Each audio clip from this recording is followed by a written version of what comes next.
ang atong Diyos kamhanan. Amen? Kung sa galing mo gisaguban, kayang-kaya sa Diyos na iya kang tabangan. Amen. Mateo 31, 28, 32.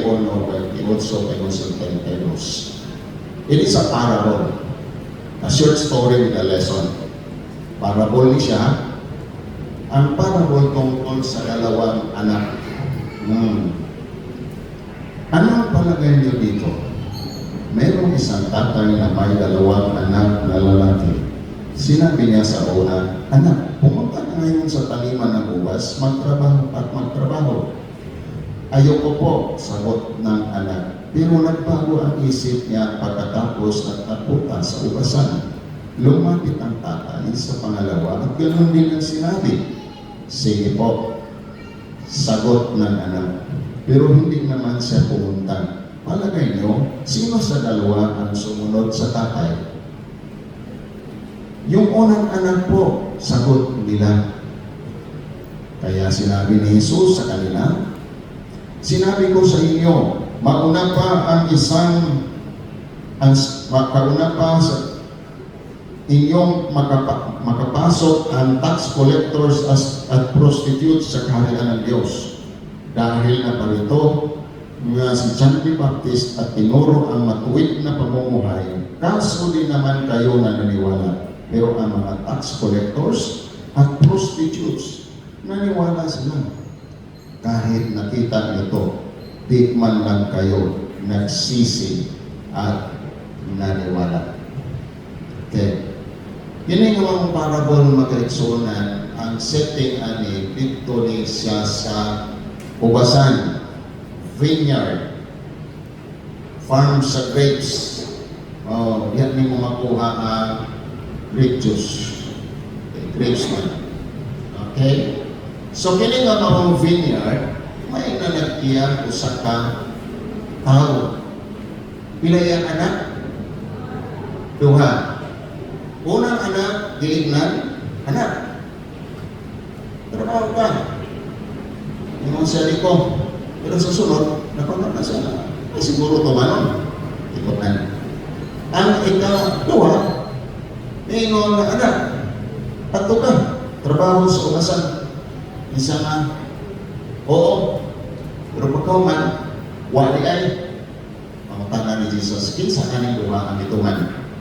Katong unang ipalipad ang panlipad ni buhat o dahil kaduha ni uyon pero wala mo buhat. Very obvious ito ba? Kinsa nga sa inyong tagna. Ha? Unang kaduha, ang unang. Ang unang na ipalipad ang tag. Pero hindi pa dayon siya. Okay? Natanaw na ito ang context na kaisunan. Kining vineyard, it is a picture of the kingdom work.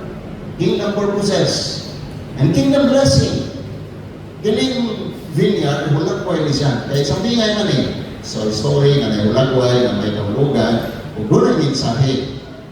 So kining mabasan, ang kahulugan ng suon, mauwangin na rin ang sa Diyos o gamihan ang natrabaho. Okay? O kinatong pangandoy, magkatrabaho.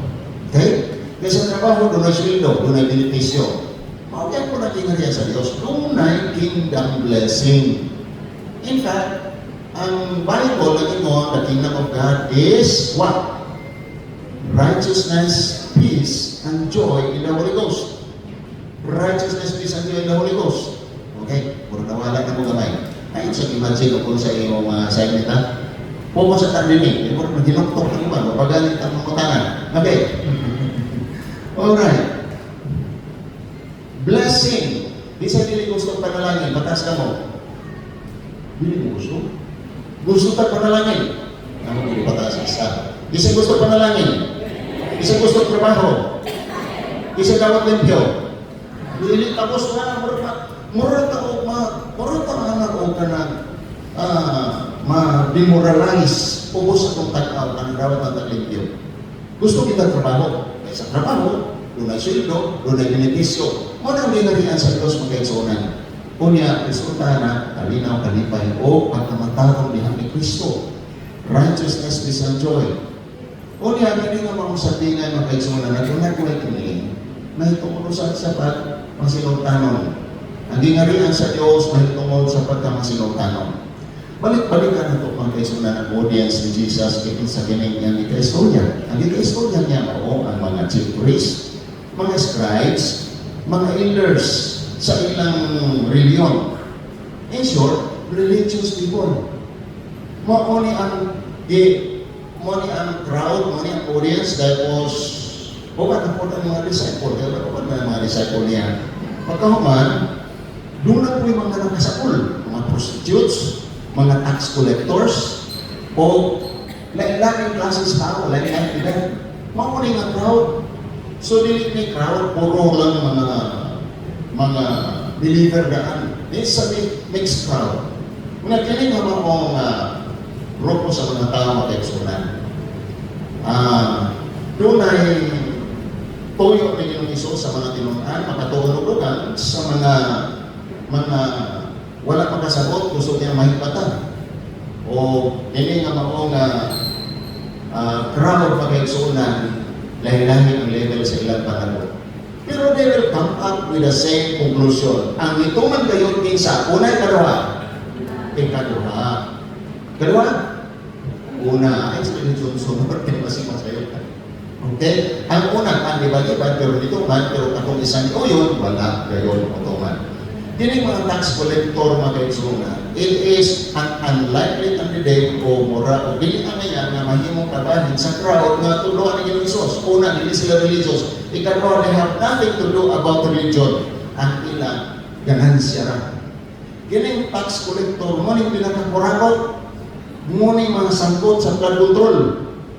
Mao na sila ang tao nga muna-muna part actually, ang original na usage ang publican o tax collector. They were working for the Roman government, pero actually mga Jewish ni sila, mga Hudiyo ni sila. Pero ibayo na nila ang ilang baruganan ng mga Hudiyo at sa ganansya na makuha nila kaigikan sa ilang mga makulikta takyasan nila para sa ilang personal na ganansya. Balik-balik nga sa dato mag-kaigsunan ang sequence of the story. Ang iyang hanay sa iyang sugilanon. Okay? Chapter 21. Una, may tungkol kini sa marcha ni Ginoong Hesus padulong sa Jerusalem. Okay? This is a celebration of the kadalungan tayo pag-entry to Jerusalem. Nagdumdum mo ang Domingo Ramos, asa nakikan. Ang Domingo Ramos, kanagitang nalaglo kay simahan, original hindi ka na ini nga mga celebration. Kapag sulod ni Jesus, ilang pangutang, ilang mga kupo, singina, o ilang mga dahon, aron diya kung nagkaw sa tunga ang pag-asakyan ni Jesus. Muna tinugdan anak na celebration.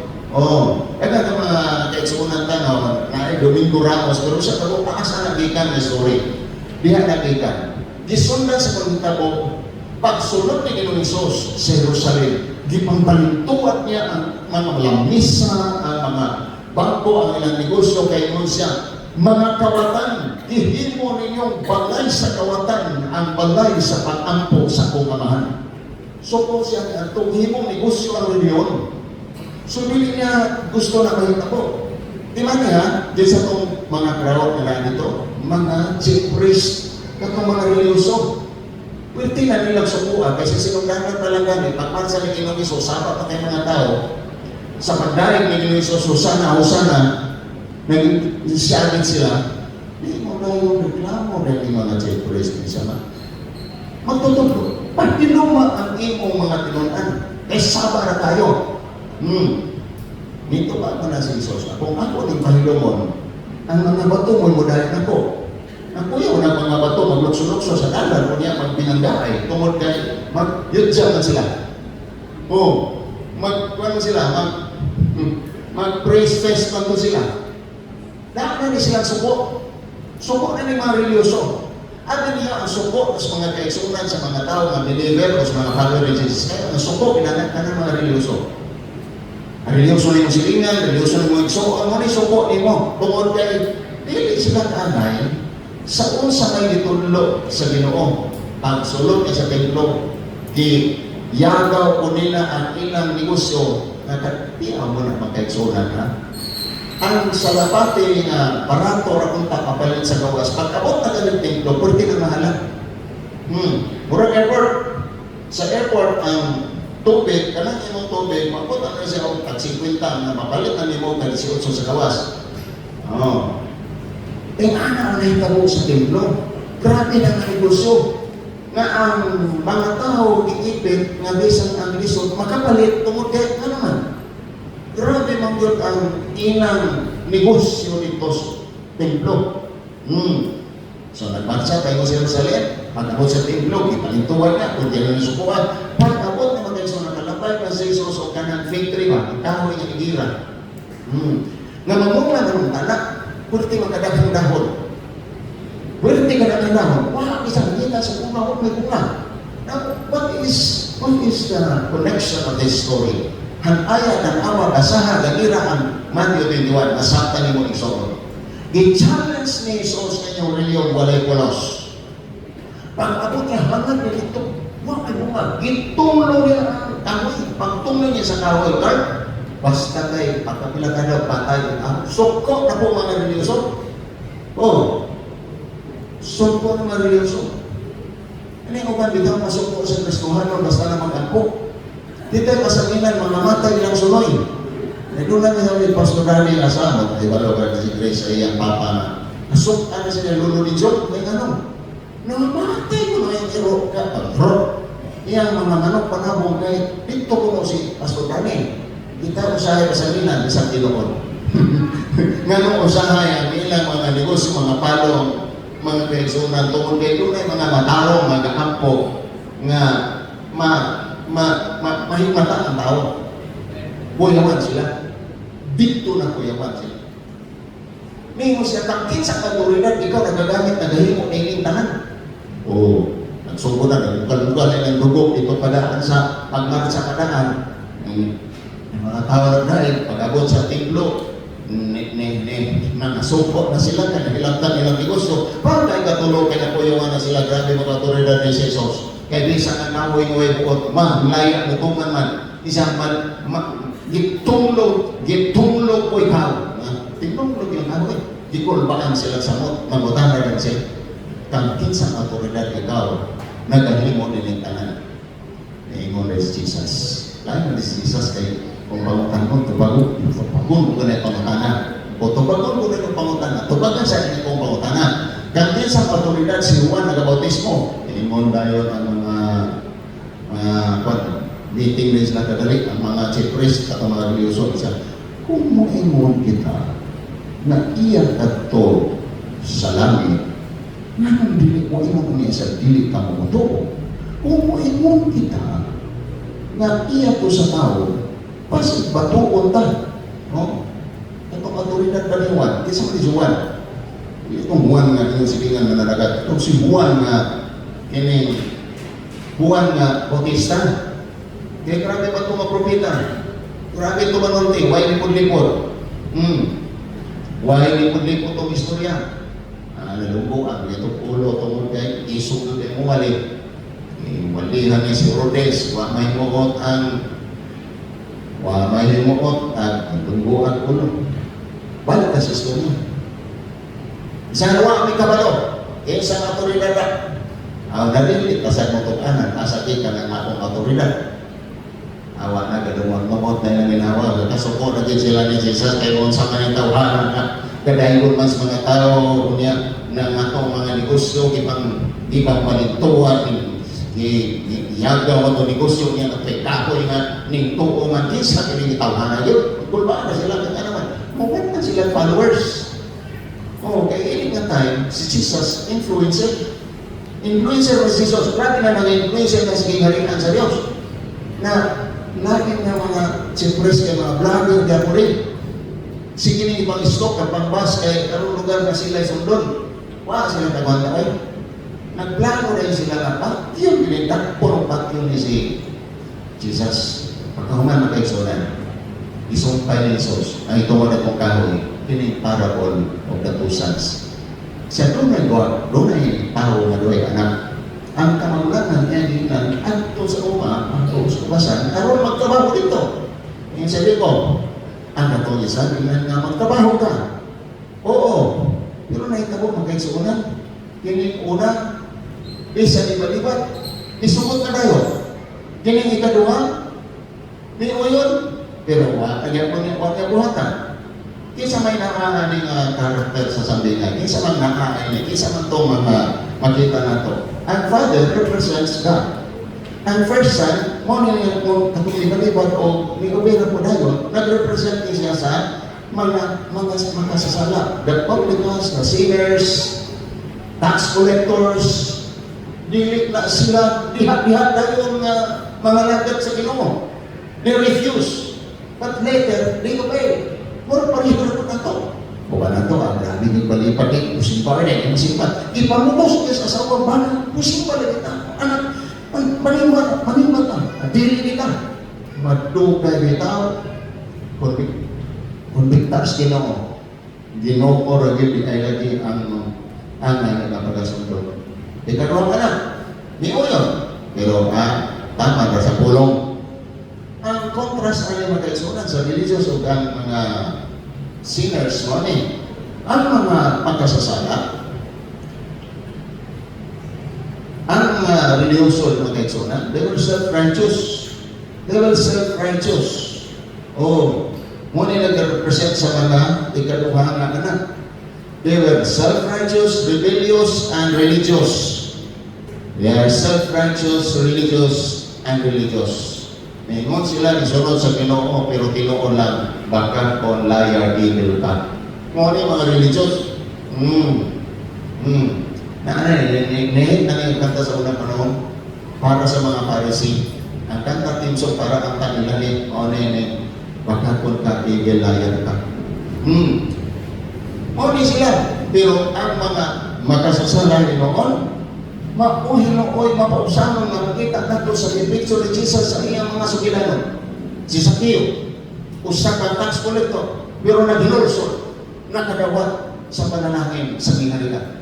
Kini usa ka prostitute, si Mary Magdalene, nga may hugas sa tiil ni Jesus sa iyang mga luha, daw ipaniran sa iyang buhok, naday ni Jesus, nakasulod sa ginalian. Kini mag-igsunan ng mga publikan, katong tax collector, nga gihisgutan ni Jesus nga nag-ampo sa templo, ang usa, Pariseo, ang usa, tax collector. Pero may ingon ang tax collector, Ginoo, maluoy ang ako magkasasala.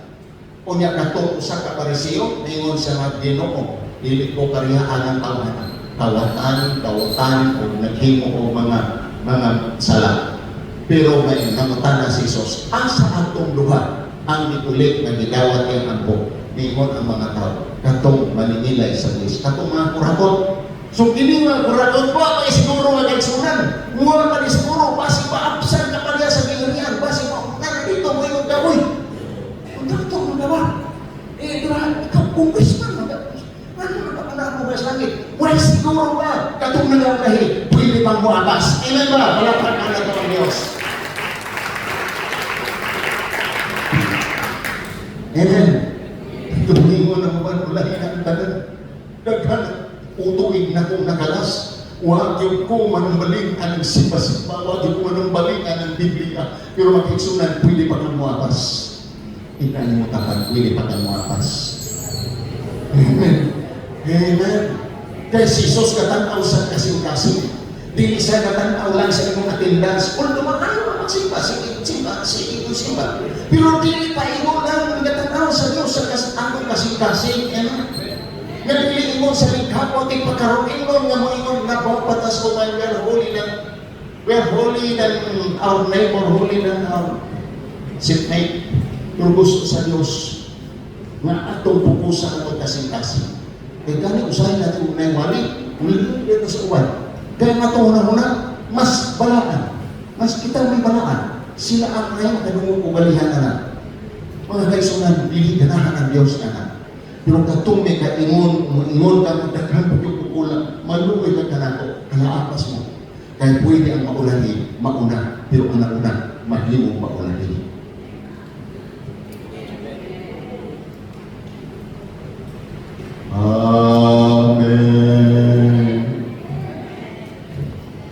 Kung sa ayaw yung ninyo tuliso ka na, kamong mga hinimbahon, ay ganito tuliso ka na mo ay simba may mga mga anak kasi mga bukoy, ayaw, kaya kasi, pagkatuloy ng langit, doon yan ako dirino, sudugin na. Ano din ma? Huwag ikaw ang nahong na makalangit ka. Ano din, huwag ka magkampunan ko. Nagkakumahan ko, puro di ko mutuog yun, hindi ko mutuog na makalangit ka. Doy, kinang mga religyoso sa amputan, pero nagatuo sa atong ampo. Si mga kurang na lang sa langit ba? Iyan mo lagi ka. Uy, dugan na mo rin. Sige na may utuon o sipra o kanta para sa pagdaig. Nagila naman David o David? David yung nasabi sa kanila namin. Kumari, pagdugay na dahil ka ba? Dinila ka na dahil dinira kayo sa simba. Kaapsit pa ko sa baseball. Kaapsit kayo ko group nga men's fellowship. Kaapsit ko. Pero dinira ko na. Ilang tinoon. Pero ay kumpiyansa. Kasi hindi mo bumantay kinsa doon sa kilalaw na to kalibutan pa. Amen! Amen! Kini pagkamasinugtanon magkaigsunan, dako kayo kayuhan, dako kayo kayuhan. Ngunit iyapi makasulod sa ginarihan sa Diyos. Ang pagkamasinugtanon di kasing tungkol kinahigugma ka sa Diyos. Pero kini pagkamasinugtanon, balita. Kaya pagkamasinugtanon, matod pa sa unang Samuel 15, ako kaningalan na Samuel yun. Yung Samuel, sino na tayo? Propeta Samuel.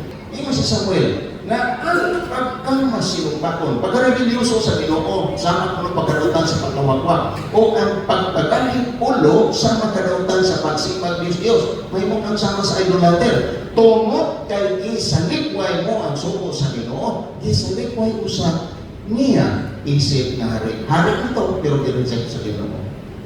Usa yung kumpiyansa sa inyong status na dako, nagkagrango sa simbahan, nakatatundanan, kung hindi pagkag-reject, kung na yung mga bahin, sulod sa inyong kasing-kasing, masinungtakon, gyapon ka. Ang Diyos nagtanaw kasing-kasing, wala sa magtanaw sa atong ranggo. Ano ang presyo taas ng iyong ranggo? Grabe kung magbuasa, mag-ampo, grabe disiplina, pero makaigsunan, nasa likway sila sa ginarihan. Kaya di pangita sa Diyos, mga mga pagkamasinugtanon. Di na masinugtanon simbahan. Butan subo ko ni Pastor, pero magsinugtanon ba sa mga ginikanan? Kaya Peso 6, uno na lingon, nga pagkamasinugtanon, sakto ini. Children, obey your parents in the Lord, for this is right. This is right. Okay? And to disobey is wrong. Right now, in this generation, people have no sense of right or wrong. As long as dunay ganansya. Sa opisina, there's no sense of morality. Sa Congress, sa Senado, there's no sense of morality. Try to read Proverbs, especially Proverbs 16. Ang tanawa, with the standard, with the measurement, is this right? Is it wrong? Na makita ni mo, bantayan ni mo nga, hiwi o insakto pagkinig.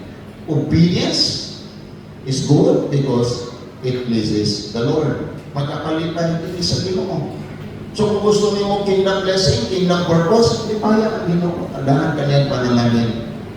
Kung naanaman ka sa hiwi nga bahin, inulso rin ulang anak. Repent more, you have more blessing. Kung mag-hinulso ka lang, sayop yun ito, no? Sayop yun ito. Pagpagahit na kukulo ni mama, di kumutuo ni papa, di ko, sayop yun ito. Kung mag-inanak bitaw ta, if you repent more, you have received blessings. More blessings. Amen? And kini mo ang pagsuot na kaigsuunan, kinahanglan na pag-antusan. Ang tingali na libalibad, siguro sa ilang reliyon, andang silang muantos, pero pagsunod sa Ginoo, mas labaw ni siya na pagpapaningkamutan, kaya nga naman, dili man lang ni siya imong tamhaw sa lingkapaw o gikan lang sa gawas nun na pagsugot, di ka Diyos sa sulod sa imong kasing-kasing. o naagani ang sulod sa iyong kasing-kasing, obedience is ang pag through suffering, you will learn more about obedience. Balikan na ito magkaigsunan ang sugilanon. Ang pangutanan ng ining maong amahan o ng Ginoong Hesus sa tuwagan na ining maong amahan, iyon sa kinsaman ng ining maong mga anak ang mituman. Ang una gayon. Kaya ano? Ang una, may balipad, pero may padayon. May sugot gayon. Okay? May sugot pagkaulayan. Ang ikatuha, may oo, pero wala yun ay ito. Okay? Now, buot pasabot na kayo sa application na ang unang anak represents those people who rejected God. Sa request sila sa Diyos. Pero nakahilosol man. Naka-repent sila. May change ang ilang mind. They change their hearts. Of these people will be saved. In the kingdom, di ay makaisunan. Kinahanglan kining maunggutan. To change our hearts, change our mind, para kita mahimo makaambit o relasyon sa Ginoo. Ang ikaduhang anak represents the rebellious, self-righteous people who outwardly agree with God. May uyog. Uyog yun. Pag ingon, amen, amen. Kung ingon siya, what is sukat? Pero what dito man. Oh, what is sukat? Pero what putuman? Sa tubangan sa Diyos, paliharagin po ng Lord. Di po nagkasulod sa kingaringan. Let us learn about this parable of the two sons. Ang tinuod na obedience doon ay action is not just intention.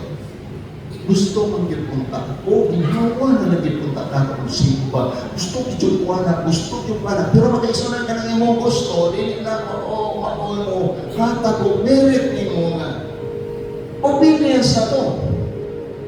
It should be action. Why action? Even whether you feel it or not, lingon ka nga, di ko ganahan mo simba, pero mo simba lang yun ko. Mas madawat na lang siya. Kaysa na gusto ko mo simba, pero lilisak ko.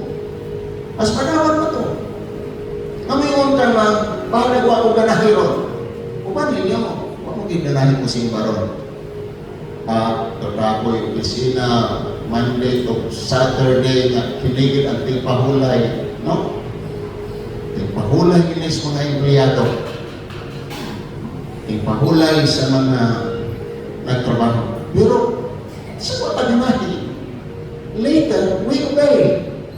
We obey because there are three motivations of obedience. Dahil kailangan ng motivation pag mga tao ba ni-obey because fear of the consequences. Hadlok sila kasi may pero.